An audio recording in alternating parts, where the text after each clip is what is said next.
Hello everyone, আসসালামু আলাইকুম। সবাই কেমন আছেন? এটা হচ্ছে ভ্যানিলা ফ্লেভারের একটা কেক 1 পাউন্ডের মধ্যে। আর এই কেকটা আমি স্কোয়ার মোল্ডের মধ্যে হচ্ছে বেক করে নিয়েছি, যেমনটা আপু বলেছিলেন। আর এটা ছিল আমার একটা এমার্জেন্সি অর্ডার। আর আপু এর আগেও আমাদের থেকে কেক নিয়েছিলেন, তাই হচ্ছে আপু এমার্জেন্সি অর্ডার করার পরও হচ্ছে আমি কেকটা নিয়েছি। যদিও আমি সবসময় বলি যে এমার্জেন্সি যদি অর্ডার হয় তাহলে অবশ্যই আপনারা ফোন নাম্বারে ফোন করে হচ্ছে অর্ডারটা কনফার্ম করবেন। সেক্ষেত্রে হচ্ছে আমাদের অনেক বেশি সুবিধা হয়।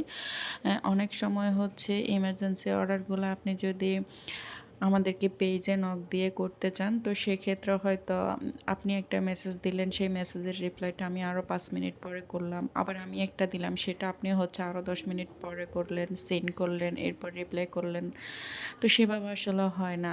এরকম করে আমার অনেক অর্ডারই হচ্ছে ক্যান্সেল হয়ে গিয়েছে, কারণ ওইভাবে তো আসলে হয় না। 1-2 ঘন্টা আগে যদি কেউ আমাকে বলে, অথবা সকালে উঠে যদি কেউ আমাকে বলে তার বিকেলে কেক লাগবে, সেটাও আসলে আমার কাছে খুব প্যারা লাগে। মানে কাজটা যদি নিজের মনের মতো করে করতে না পারি তাহলে আসলে কাজ করেও শান্তি পাওয়া যায় না। তো যাই হোক, আপু হচ্ছে আমার থেকে এর আগেও কেক নিয়েছিলেন। আর আপু হচ্ছে কেকের খুব সুন্দর সুন্দর রিভিউ আমাদের সাথে শেয়ার করেন। আর এই কেকটা আপু, এর আগের কেকটাও কিন্তু আপু স্কোয়ারের মধ্যে নিয়েছিলেন, এবারও সেমটা করছেন।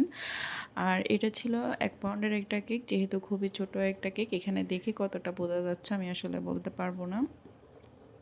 খুবই ছোট লাগছিল আমার কাছে কেকটা। তো আপু বলেছিলেন কেকের মধ্যে যেন আমি একদমই ছোট ছোট করে চেরি করে দিই, মানে ছড়ানো ছিটানোভাবে চেরিগুলো করে দিই। আপুর এটাই ডিমান্ড ছিল। আর আপু বলেছিল পিঙ্ক কালারের মধ্যে করতে, তো সেজন্য হচ্ছে আমি হোয়াইট ক্রিমের মধ্যে খুবই অল্প পরিমাণে কালার দিয়েছিলাম, রেড কালার।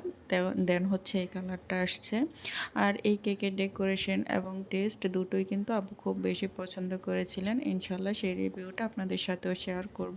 আর কেকটার মধ্যে উপরে হচ্ছে আমি ফিলেট নাইফ দিয়ে একটা ডিজাইন করে নিয়েছি, আর সাইডে হচ্ছে আমি লিফ নজেল দিয়ে একটা ডিজাইন করে নিয়েছি। আর এই ধরনের স্কোয়ার কেকের অর্ডারগুলো যখন হুটহাট করে আসে তখন হচ্ছে আপনারা চাইলে এই ধরনের ডিজাইনগুলো করে নিতে পারেন, যেহেতু হাতে সময় খুবই কম থাকে।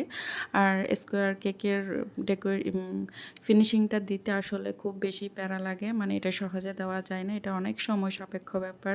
মানে হাতে যদি পর্যাপ্ত পরিমাণ সময় থাকে তাহলেও হচ্ছে অনেকক্ষণ বসে বসে এটার ফিনিশিং দেওয়া যায়।